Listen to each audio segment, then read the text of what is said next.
BJP जो अपने आप को हिंदू समर्थक पार्टी बताती है, आज उसके कारनामे मैं आपको बताता हूँ कि क्या वो कितना हिंदुओं के सपोर्ट में है और कैसे वो हिंदुओं के भावनाओं के साथ खेलकर अपना पार्टी बनाने में लगी हुई है। आज मैं आपको बीजेपी के कुछ ऐसे ही पिछले चेहरे को बताता हूँ जिसे बीजेपी कभी दिखाना नहीं चाहती। बीजेपी अपने आप को हिंदू ही तस्वीर दिखाती है, लेकिन वो है नहीं, क्योंकि हिंदुओं का सबसे पवित्र पशु गाय को बीजेपी की सरकार में जितना काटा जा रहा है उतना किसी सरकार में नहीं काटा गया था।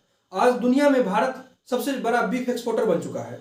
आपको कुछ रिपोर्ट दिखाता हूँ जिससे आपको पता चलेगा कि भारत का दुनिया में रैंकिंग कितनी है बीफ एक्सपोर्ट करने में। और यूपी सरकार, यहाँ पे योगी आदित्यनाथ की सरकार है, जो अपने आप को बताती है कट्टर हिंदू हूँ, उनके काल में, उनके समय में, उनके राज्य में सबसे ज़्यादा मीट काटी जा रही है और उसमें ही सबसे ज़्यादा बीफ का एक्सपोर्ट किया जा रहा है। इंडिया के 6 सबसे बड़े बीफ एक्सपोर्टर में 4 हिंदुओं का है। सारी कंपनियां बीजेपी के शासित राज्य में चलाई जा रही है, जैसे यूपी और मुंबई।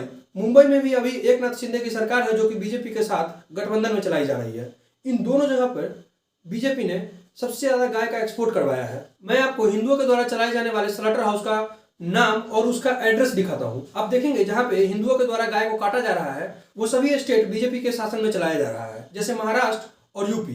कंपनी का नाम है अल कबीर एक्सपोर्ट। ये इंडिया का सबसे बड़ा बीफ एक्सपोर्टर कंपनी है। इसके नाम पे मत जाइए, ये बस मुस्लिम का नाम है। इसके चलाने वाले जो है उनका नाम है सतीश सब्रवाल। ये कंपनी 400 एकड़ में फैली हुई है। इसका एड्रेस रुद्रका विलेज, तेलंगाना स्टेट में है ये। और इस कंपनी का 1 साल का टर्नओवर 650 करोड़ का है। दूसरा इंडिया का सबसे बड़ा beef exporter company Arabian export private limited, ये मुंबई में चलाया जा रहा है और इनके मालिक सुनील कपूर जी है। इंडिया का तीसरा सबसे बड़ा beef exporting company MKR frozen food limited, ये दिल्ली बेस्ड कंपनी है जो कि मदन अबोट के द्वारा चलाया जा रहा है। ये भी एक हिंदू है जो इस कंपनी को चला रहे हैं। इंडिया का चौथा सबसे बड़ा बीफ एक्सपोर्टिंग कंपनी अल्लूर एक्सपोर्ट प्राइवेट लिमिटेड है। ये सुनील सूद के द्वारा चलाया जा रहा है। ये भी एक हिंदू है और ये वही कंपनी है जो कि योगी आदित्यनाथ की सरकार में यूपी में चलाई जा रही है। ये इसका लोकेशन मुजफ्फरपुर डिस्ट्रिक्ट यूपी में है और ये कंपनी 35 कंपनियों को बीफ एक्सपोर्ट करती है। यूपी का अगला सबसे बड़ा slaughter house AOB export private limited है, जो कि यूपी के उन्नाव डिस्ट्रिक्ट में चलाया जा रहा है और इनका भी मालिक एक हिंदू है, OP अरोड़ा। यूपी में अगले अगर स्लॉटर हाउस की बात करें, उसका नाम है standard frozen food export private limited, जो कि ये भी एक हिंदू के द्वारा चलाया जा रहा है। इनके मालिक का नाम कमल वर्मा जी है और ये स्लॉटर हाउस यूपी के उन्नाव डिस्ट्रिक्ट में ये भी मौजूद है। Maharashtra food processing and cold storage private limited, जो कि सन्नी खट्टर के द्वारा चलाया जा रहा है। इनका मानना है कि धर्म और बिजनेस दोनों एक साथ नहीं देखी जा सकती है।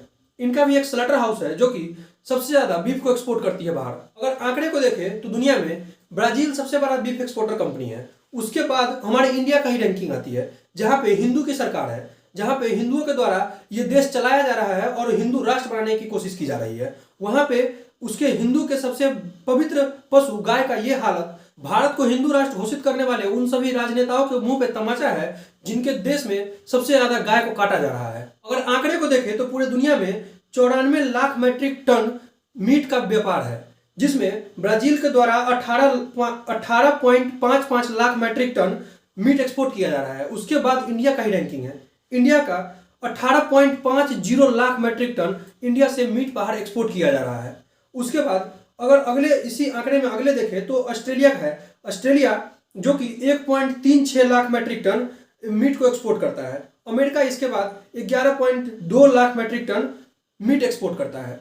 यूपी में योगी आदित्यनाथ, जिनके इलेक्शन का मैनिफेस्टो ही था कि हम यूपी से स्लॉटर हाउस को बंद करवाएंगे, लेकिन आज उनके स्टेट में ही इतना स्लॉटर हाउस इतने अच्छे तरीके से और टैक्स दे के चलाया जा रहा है, ये बड़ी शर्म की बात है। अगर आप अपने आप को हिंदू का समर्थक बताते हैं तो आप इसके ऊपर एक्शन क्यों नहीं लेते हैं? या फिर ये आपका दूसरा चेहरा है जो लोगों के सामने नहीं दिखाया जा रहा है और हिंदुओं को भ्रमित किया जा रहा है। यूपी में योगी की सरकार आते ही आपने देखा होगा कि कई सारे स्लॉटर हाउस को बंद कराया गया था। वो सभी वो स्लॉटर हाउस थे जिन्होंने अनऑथराइज तरीके से मीट काट रही थी। योगी बाबा के द्वारा ये सोचा गया कि अगर एक तो तुम हमारे गाय को काट रहे हो और उसके ऊपर से हमें टैक्स भी नहीं दे रहे हो, इसके ऊपर वो एक्शन लिए थे, न कि वो हिंदुओं के समर्थन में जाकर स्लॉटर हाउस को बंद करवाए थे। बीजेपी का ये चेहरा आप सभी के सामने आना बहुत ही जरूरी है। मैं बीजेपी का विरोधी नहीं हूँ, लेकिन बीजेपी का ये चेहरा भी आपके सामने होना चाहिए, क्योंकि ये किसी भी मीडिया कंपनी और किसी भी न्यूज चैनल पे आपको नहीं दिखाया जाएगा। या तो बीजेपी अपना ये चेहरा भी सामने लाए कि हाँ, हमारे देश में टैक्स के लिए ये बिजनेस किया जा सकता है, या फिर हिंदुओं को भड़काना छोड़ दे कि अगर हम बजरंग दल के द्वारा आप देखेंगे कि हिंदुओं को जो गाय काटा जा रहा है उसके ऊपर एक्शन लिया जा रहा है। क्या हमारी सरकारें और हमारी प्रशासन इतनी नामर्द हो चुकी है कि बजरंग दल के कार्यकर्ता को रोड पे आकर हम हमारे गाय को बचाने की कोशिश पर जरूरी पड़ रही है?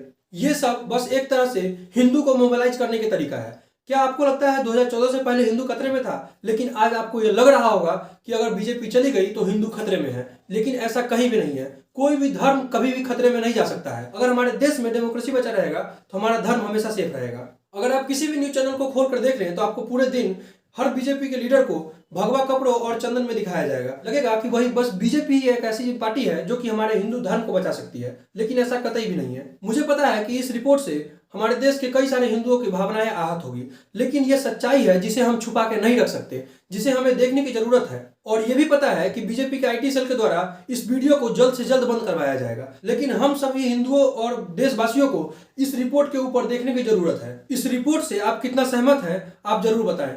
बहुत बहुत धन्यवाद।